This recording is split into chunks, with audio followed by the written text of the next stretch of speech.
नमस्कार दोस्तों। पांचांग के अनुसार कार्तिक माह के कृष्ण पक्ष की चतुर्दशी तिथि पर नरक चतुर्दशी मनाई जाती है। नरक चतुर्दशी दिवाली के एक दिन पहले और धनतेरस के एक दिन बाद मनाई जाती है, लेकिन इस बार नरक चतुर्दशी और दिवाली एक ही दिन मनाई जाएगी। इसे छोटी दिवाली, रूप चौदस, नरक चौदस, रूप चतुर्दशी अथवा नरका पूजा के नामों से भी जाना जाता है।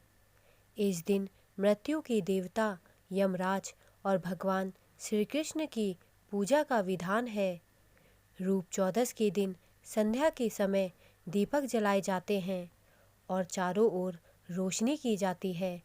नरक चतुर्दशी का पूजन अकाल मृत्यु से मुक्ति और स्वास्थ्य सुरक्षा के लिए किया जाता है।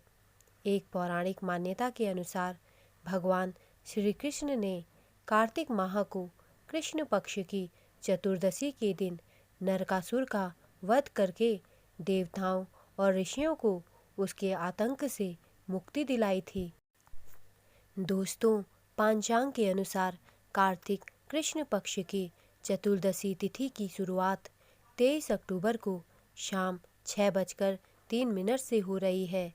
वहीं चतुर्दशी तिथि का समापन 24 अक्टूबर को शाम 5:27 पर होगा। ऐसे में उदया तिथि के अनुसार नरक चतुर्दशी 24 अक्टूबर को मनाई जाएगी। दोस्तों, नरक चतुर्दशी की पूजन विधि इस प्रकार है। नरक चतुर्दशी के दिन सूर्योदय से पूर्व स्नान कर स्वच्छ वस्त्र धारण कर लें। इस दिन यमराज, श्री कृष्ण, काली माता, भगवान शिव, हनुमान जी और विष्णु जी के वामन रूप की विशेष पूजा की जाती है। इन सभी देवताओं की मूर्तियों को घर के उत्तर पूर्व कोने में स्थापित करें और विधि पूर्वक उनकी पूजा करें। देवताओं के सामने धूप अगरबत्ती जलाएं तथा उन्हें कुमकुम का तिलक लगाएं और मंत्रों का जाप करें।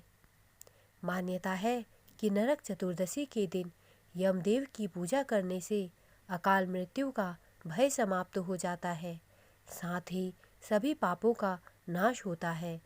इसलिए शाम के समय यमदेव की पूजा करें और घर के दरवाजे के दोनों ओर दीपक अवश्य जलाएं। नरक चतुर्दशी की पौराणिक कथा इस प्रकार है। पौराणिक कथा के अनुसार कृष्ण काल में नरकासुर नाम का एक राक्षस हुआ करता था। उसने अपनी शक्तियों से देवताओं, साधु संतों और स्त्रियों पर बहुत अत्याचार भी किया तथा 16,000 स्त्रियों को बंधक बना लिया।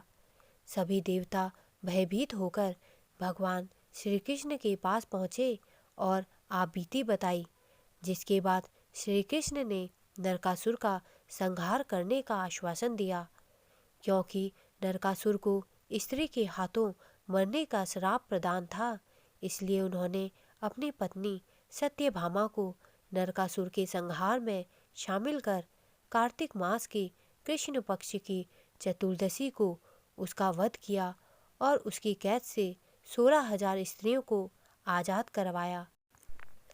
नरकासुर की कैद में रहने के कारण उनके पतियों ने उन्हें अपनी पत्नी के रूप में पुनः स्वीकार करने से इनकार कर दिया, जिसके बाद यह सभी स्त्रियां मृत्यु की ओर अग्रसर हो गईं। ऐसे में श्री कृष्ण ने इन सभी 16,000 स्त्रियों को अपनी पटरानी के रूप में स्वीकार कर लिया। नरकासुर का वध इस दिन होने के कारण लोगों ने इसके अगले दिन अपने घरों में दिए जलाए और तभी से नरक निवारण चतुर्दशी त्योहार मनाया जाता है। दोस्तों, मेरे द्वारा दी गई जानकारी अगर आपको अच्छी लगी हो तो कृपया मेरे चैनल को सब्सक्राइब करें तथा मेरे वीडियोस को लाइक करें। धन्यवाद।